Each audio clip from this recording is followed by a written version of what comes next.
day for these guys, for the program. I cannot say enough about the fans and how they supported. These game times were tough. I was looking at the people down in the left field and right field bleachers. I know how hot I was, and I could get in the shade. I see those people fighting for our team relentlessly, hour and hour and hour and hour on end. They add such a touch to this, and it's an advantage. When you're in these situations and you get to do it at home, that's a huge part of it. And having to be the visiting team today added another challenge to things, clearly, and just proud. Like, these guys delivered the result all year.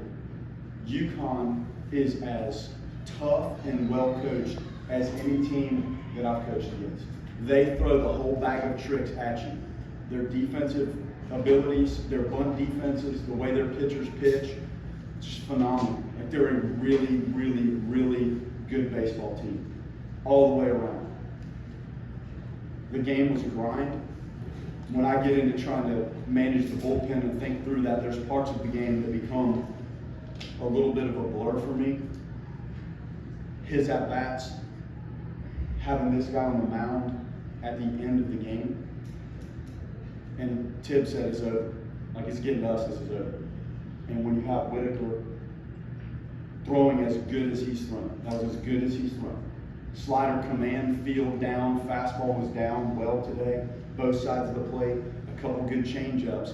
So when you get to that with him was a decision that we were trying to make as this game unfolded. Because there was a situation where if this doesn't go well, you're playing tomorrow.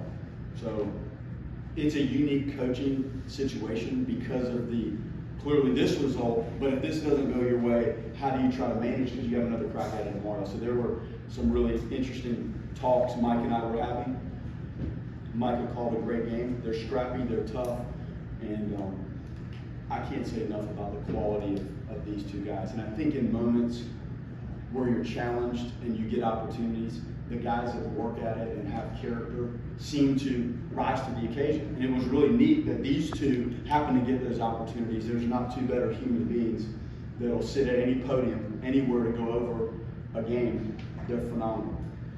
I like to just sit there at the end of that in my time doing this and watch them enjoy it. So if you're going to ask me why I wasn't running around, I have to do a lot of things that take up my mind and my time and energy. And when I get that opportunity, I want to sit my tail right over there and just soak it in for 5 minutes. I couldn't be more proud of these players, the assistant coaches. They're prepared, because when we sit in here every game and go over what this might look like and what to expect and what are their strengths, what are their weaknesses, what are the analytics, what should we do at the plate, how do we need to try to attack these guys. Our assistant coaches have put us in this position. I'm so proud of them, and this was new to Micah and Tyler. We lost our assistant coaches. Here these guys come. Brad obviously was with us, but this is new. This is new, uncharted territory, and everybody in the dugout in the program handled this like a champion, and how you should handle their responsibilities and duties. And it's not easy. There's a lot of stuff going through the mind as that game proceeds. Couldn't be more proud. Take questions, please. James, I'm guessing you talked about the mindset going up that last time to the plate. I mean, I'm sure you're not thinking home run, but maybe you are thinking home run. What was the thought process? Well, I'll be honest with you. I sat on the bench and I told the coaches and everybody around us, I said, it's getting to the top, we're a good step. And I looked at Cantu and I was like, I'm gonna end it right here. That was just pure luck. But I was just confident. I was just hoping that I got a pitch to hit, and luckily I did. But yeah. Is it a chamber? I have no idea. I was watching the replay. I don't think 3 is lucky.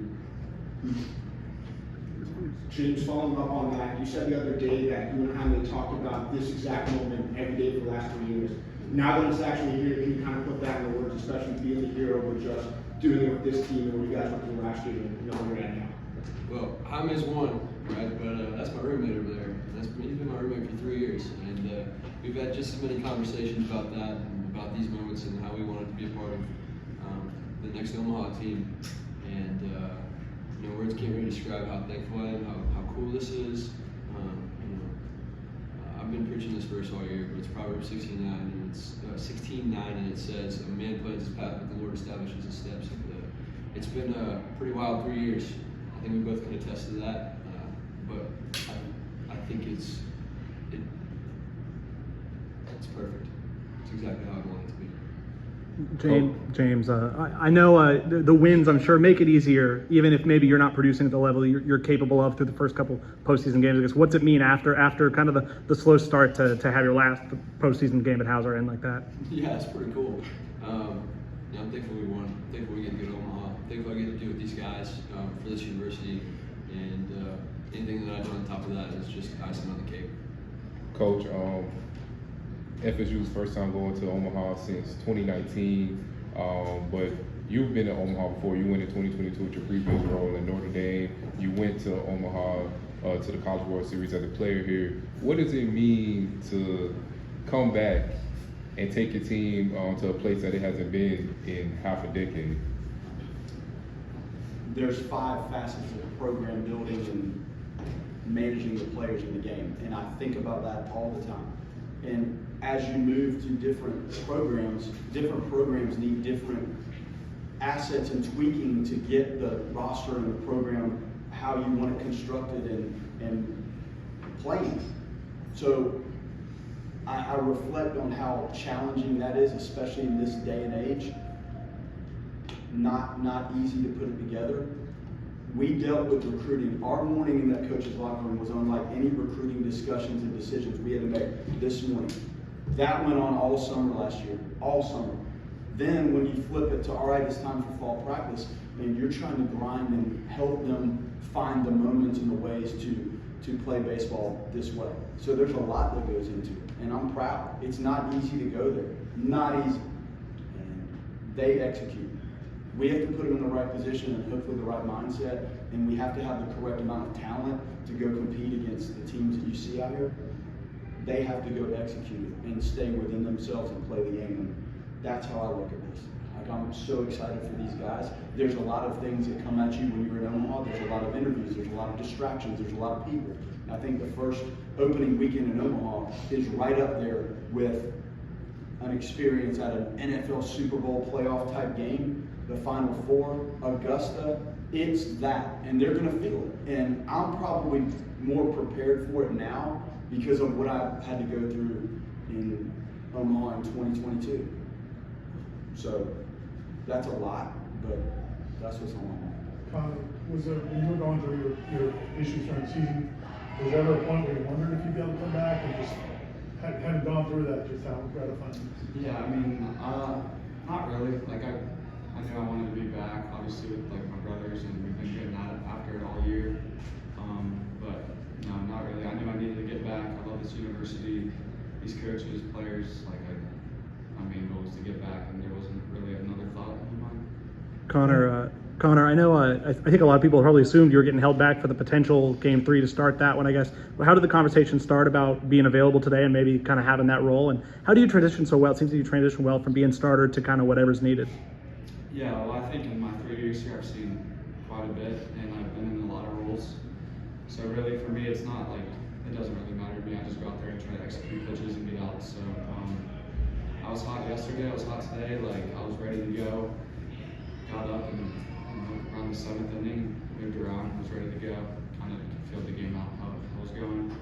Obviously, with another game tomorrow, then who knows? I try to play it out the right way, but perfect. It's awesome. Question for Connor and James. Just you guys been here, you guys are holdovers from last year's team, and you've been here previous years before that. Knowing where the team was at this point over the last number of years, and seeing how y'all made history yesterday and y'all rallied together and win a game in 12 innings. Just talk about that a little bit, and finally getting to that stage at Omaha and putting yourself up there with Florida State baseball history. Yeah, I mean it's so surreal, and I think from the day one when we got here in the fall, you could kind of feel the new vibe and like the culture that we needed here. We just have such good chemistry. We love to be around each other, love to compete together, love to compete for our coaches, play for them, play for each other. just love to be together every single day we are, and we just want to win at the end of the day. That's all we want to do. We want to win baseball games and win in life, and that's what we're doing. James, I mean, the reaction from the fans when you go out to right field for that last inning, just how cool was that for you? Yeah, it meant the world to me. This place is giving me the opportunity to play the game I love for a couple more years, and allowed me to do it at the highest level, and allowed me to be a part of some amazing teams with some amazing guys. And that guy right there, I couldn't be more thankful for being able to be here and just being able to be a part of what Florida State baseball back on the map. And it's been a wild ride, but I'll never be able to thank enough people enough times for what they've done for me in these 3 years. Take a last question over here. Coach, I know it's not been a calling card the whole year, but this game was so back and forth. Just one last time, to talk about your team's response and how they never gave in, even when there was multiple times that the pitch rolled over and kicked tomorrow.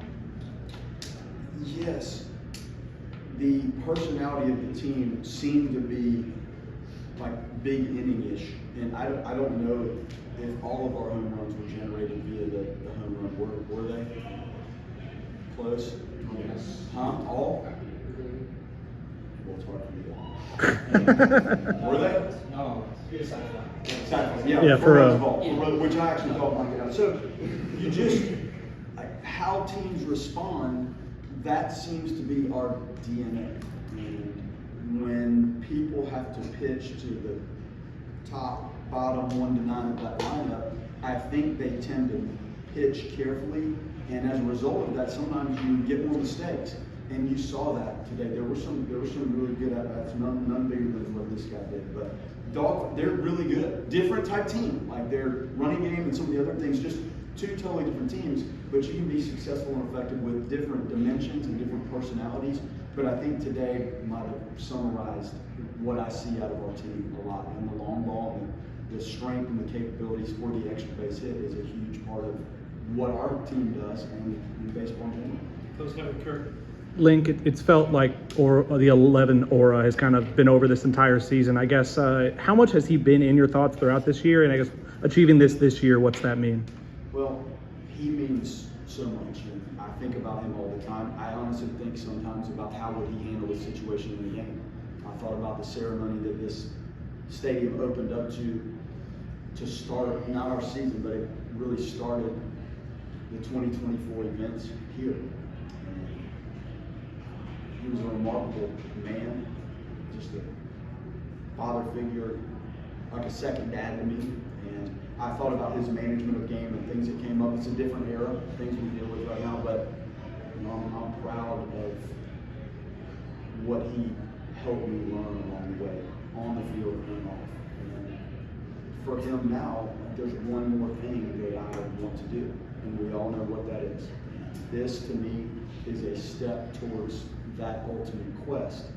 And I fought for it as a player. I fought for it and didn't get it done as a coach a couple of years ago. The mindset of this team and the approach is to go finish that off and finish it off for him. Thank you, Coach.